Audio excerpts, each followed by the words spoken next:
Страховку подтяни! Страховку подтяни!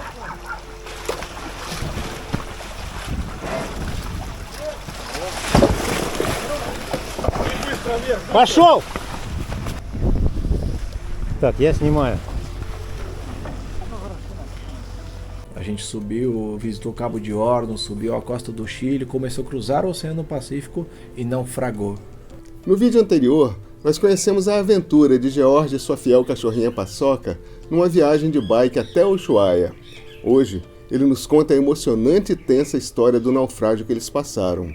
Como a sua bike foi parar no fundo do Oceano Pacífico. E a cereja do bolo, conforme ele mesmo disse, foi a inacreditável surpresa na hora do resgate. Confira comigo.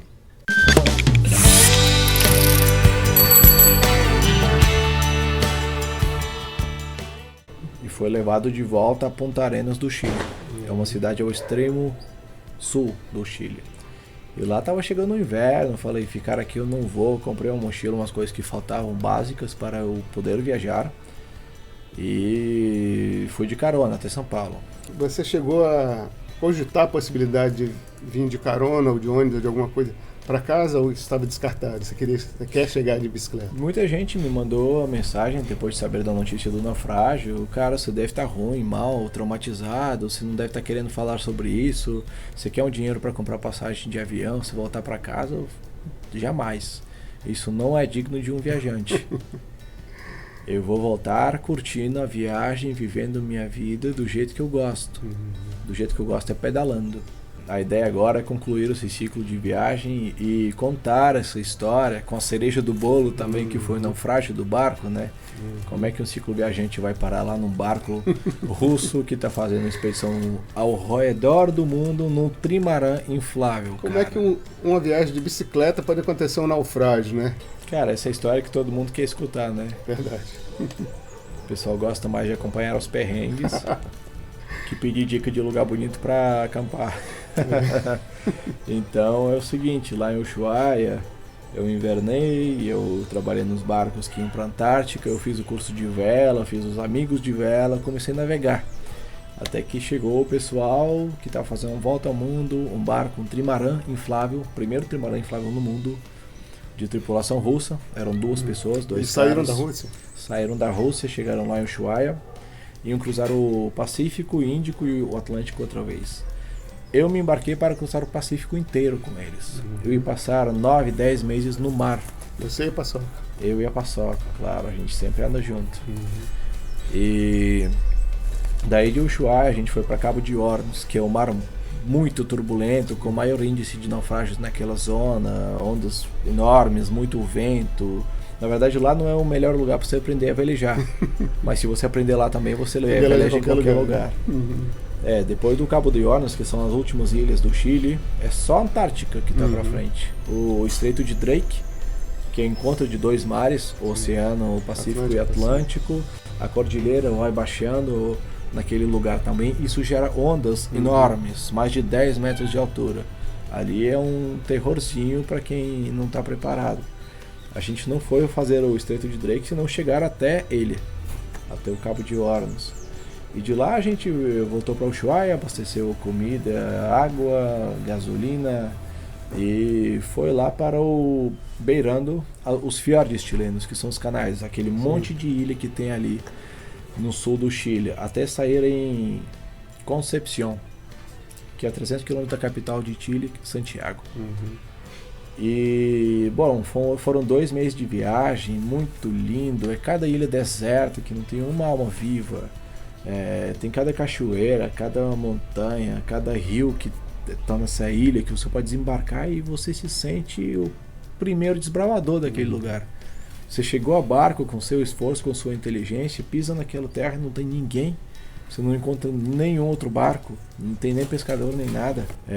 Golfinhos vão correndo que nem cachorro na rua atrás da bicicleta, vão acompanhando teu barco. É uma cena linda, os nasceres do sol, o pôr do sol, fantástico, uma cena de filme, cada dia um sonho. É um sonho. Foi muito lindo, apaixonante essa experiência.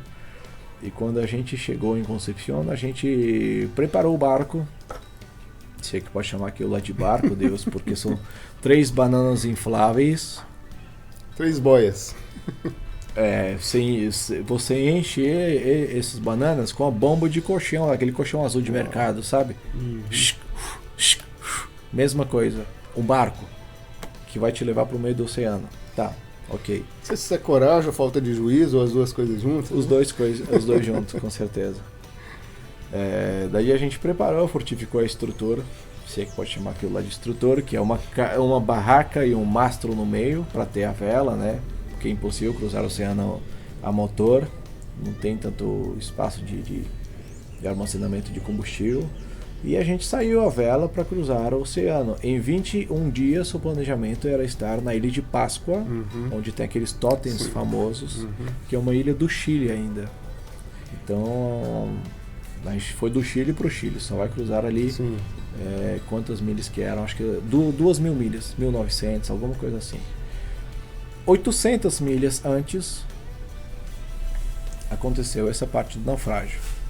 Antes, na verdade, aconteceu várias coisas. A gente enfrentou 2 ciclones que passaram lá com tempestade para cima da gente. Vieram ondas de 4 metros, que é mais alto que esse telhado que você tem aqui, para cima de você. Você vai levantando a cabeça assim, vai olhando. Só vê a água. Água, vai subindo. Você fala, pelo amor de Deus, que não tem o tubo ali, não explode essa onda. Mas a onda no oceano, é raro que aconteça isso, normalmente vai subindo e vai baixando. O oceano respira assim, né? Então, com tudo isso, ainda a gente furou uma das bananas infláveis e teve que inflar a cada 4 horas, né? Cada um tinha guarda de 8 horas por dia para ficar no timão, dirigindo o barco. Depois de estar cansado, com onda, vento, tudo que vem na tua cara, que o lugar de dirigir lá era desprotegido, você tem que se amarrar no barco e lá tirar a válvula, enfiar aquela bomba de colchão, encher o barco com as 100 bombadas, depois tirar, tampar de novo, depois você pode ir lá tomar um chá quente e descansar. Era uma coisa assim, uma experiência assim, muito diferente, uma experiência extrema. Era uma escola de sobrevivência aquilo. Não, é sério. Eu posso imaginar. Não, aquilo lá... Mas eu nem sei se posso imaginar. Agora que eu tô contando isso, eu fico pensando assim, nossa, mas... olha onde é que você pode chegar, né?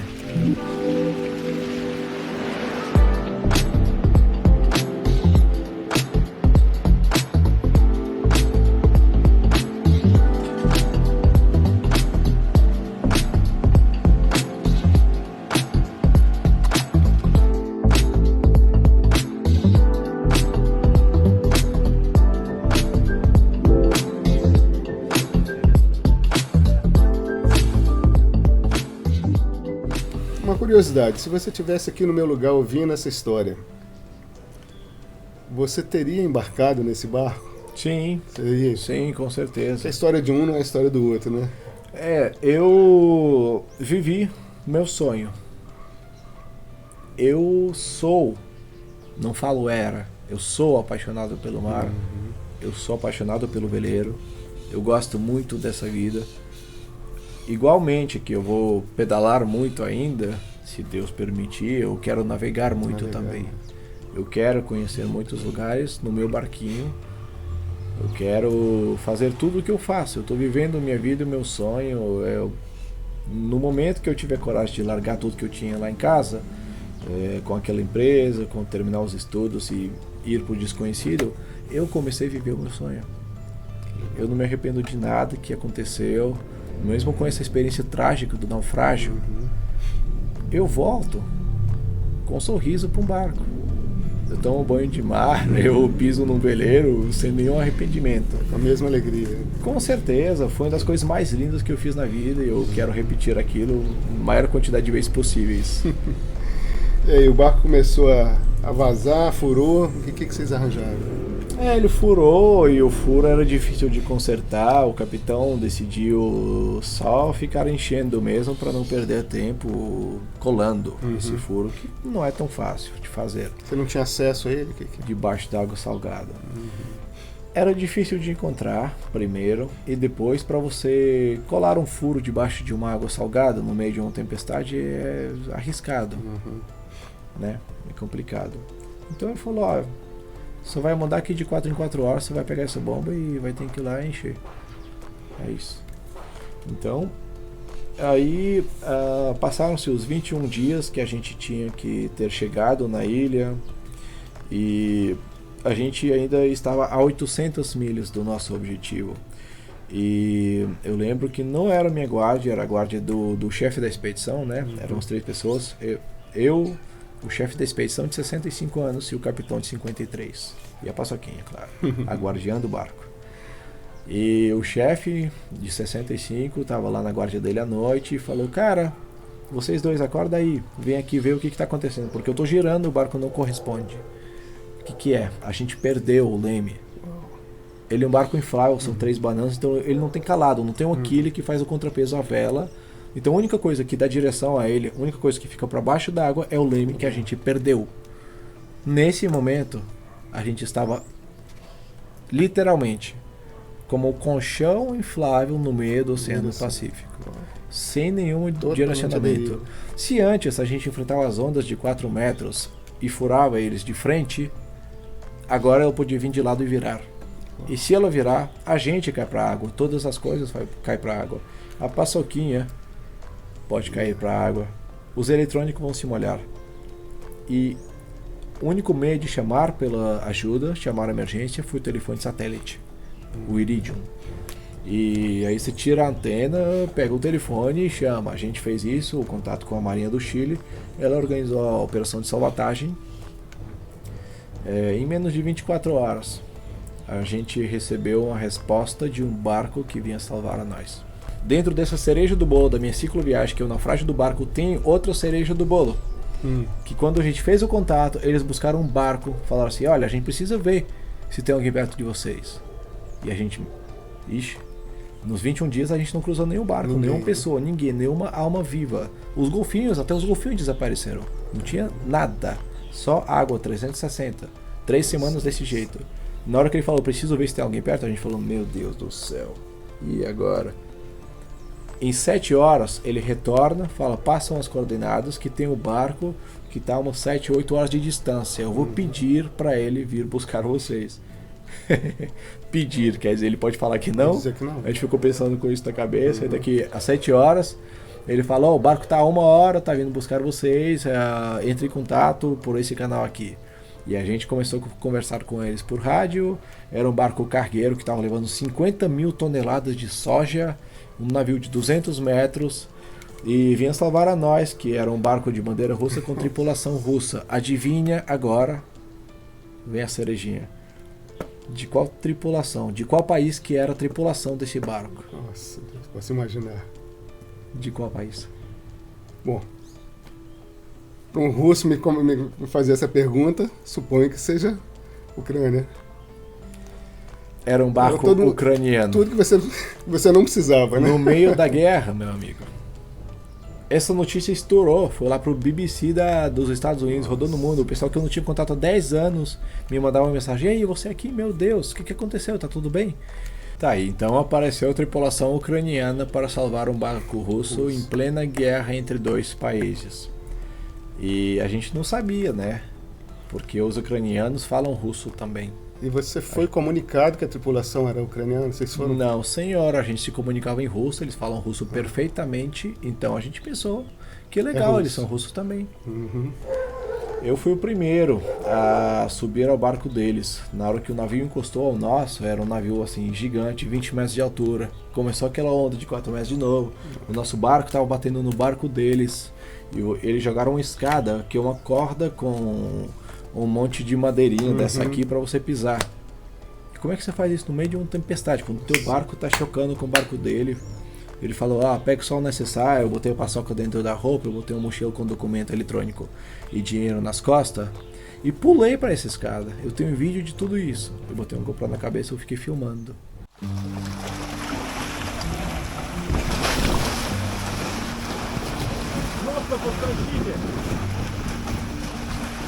Нос подтащите далеко.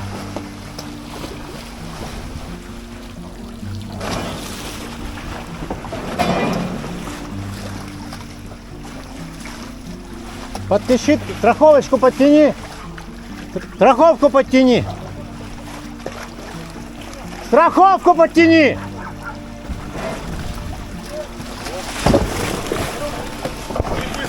Пошел!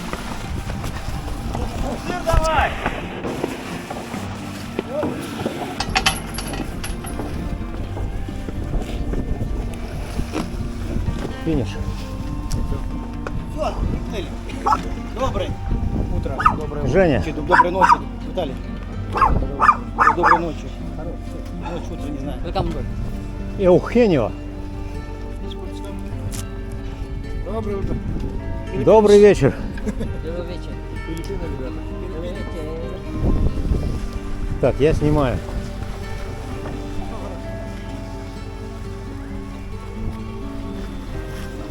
Мы сейчас съемку делаем для фильма. Pra gente que é conteudista, né, blogueiro, isso aí não se chama perrengue, isso se chama conteúdo. É um conteúdo extremamente bom. Valioso. Valioso. Então eu filmei isso, eu fui o primeiro a pular com a paçoquinha, subi rapidamente para não pegar no meu pé esse barco, eu não caí lá dentro daquela água gelada à noite. E eu subi lá e na hora que eu subi, o cara apertou a minha mão, que legal que a gente conseguiu fazer essa operação de salvar vocês. Mas tem uma coisa que eu quero te falar. A gente fala russo, né? Mas a gente é ucraniano, tá? Todos nós aqui. A gente que é da capitania, os cargos de gerência do barco, somos ucranianos. Eles são filipinos. Tinha uns marinheiros filipinos ali. Mas a gente é ucraniano. Não se preocupe com nada. Vocês são do mar, a gente é do mar também. Somos navegantes. Estamos aqui, temos nada a ver com política, nós somos militares. Por minha parte e por parte toda da nossa tripulação, se vocês não tiverem nenhum problema com nós, eu garanto que a gente não tem nenhum com vocês. Então vão lá tranquilo, tomem seu banho, descansem. Cada um ficou com uma suíte lá super legal, com sofá, com mesa para escrever. Um pouquinho uma mais cama. confortável que o Trimarã, né? É, um pouco mais confortável. Tomamos aquele banho quente, cara, um café, um chá. Ele fala, ó, aqui é a cozinha, você pode pegar o que quiser, a hora que você quiser. Coma à vontade, sinta-se assim em casa. Aqui tem televisão para assistir. Que lá dentro é um barco legal, né? Assim, eles vivem lá, trabalham lá, tem estrutura boa. E a gente se sentiu assim com alívio. Tiramos suor da testa assim, falando, nossa, graças a Deus. Só que em função a gente que pensa diferente dessa tripulação, os nacionalistas russos e ucranianos, tiveram repercussões sobre esse tema, né? Até pro capitão ali, o pessoal ficou reclamando que ele tinha salvado nós, acredita? Os ucranianos. Nada a ver. Porque quando você recebe um pedido de SOS, de emergência no meio do mar, o código do mar diz que você tem que salvar. Não importa. Ele literalmente ia preso se não respondesse esse pedido. Então não importa de que país é, o que está acontecendo, ele tem que responder aquele pedido. Questão de humanidade, né? Se bem que quem vai pra guerra nem... Bom, não vou entrar nesse detalhe, não. Guerra é outra história. Guerra é uma coisa à parte. Os militares e os políticos têm mais a ver com isso, mas o pessoal comum, a gente humilde, não tem por que sofrer as consequências. E foi o nosso posicionamento e o posicionamento deles também. Bacana. A gente coincidiu nesse ponto e por isso nós demos muito bem. Eu até hoje tenho contato do capitão Legal. e do ajudante mecânico daquele barco enorme, que a gente se fala. A gente troca foto, olha, ele tô aqui na praia. Ah, eu tô aqui em outro lugar.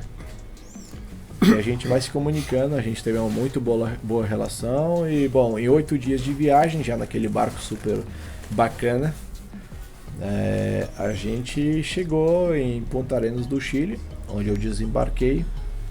Dei algumas entrevistas porque eu falava espanhol, o pessoal não tanto. Apareci em outros jornais ali do Chile já. A Paçoquinha é uma cachorra famosa, cara. Você não imagina a dimensão do quanto, né? Imagino. E lá no primeiro dia eu comprei uma mochila, umas coisas que naufragaram quando pulei para aquele barco. E aí começou a história da carona e da bicicleta que eu me encontro aqui agora. Que fim levou o Trimarã? Cara, levando em consideração que é um trimarã inflável que pesa 3 toneladas, embora não pareça, parece que ele é muito mais leve. E considerando que de 4 em 4 horas a gente tinha que inflar ele para ele segurar a pressão dentro daquela banana inflável, ele afundou. Minha bike virou uma bike aquática e todas as coisas foram para o fundo do Oceano Pacífico.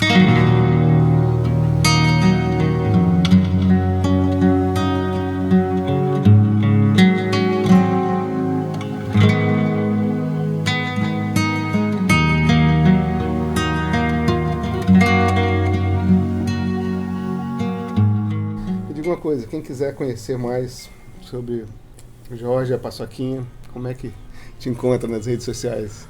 Tá, nas redes sociais, no YouTube, no Instagram, a gente tem muita atividade lá, muitos vídeos, tem mais de 130 vídeos no Instagram, tem muitas publicações também. E o nome que o pessoal pode assistir tudo isso é o Via Viajante, tudo junto. Via Viajante. É a palavra viajante, só que tem um via na frente, na fica Via Viajante. Jorge, muito obrigado. Foi um prazer conversar com você. Para mim é uma honra ouvir pessoalmente essas histórias que eu já tinha ouvido um pouquinho por aí pela internet, mas pessoalmente conhecer você e a Paçoquinha, uma honra te receber aqui. Igualmente, muito obrigado pelo convite, é um prazer estar aqui e compartilhar nossa história com todos vocês. Via Viajante.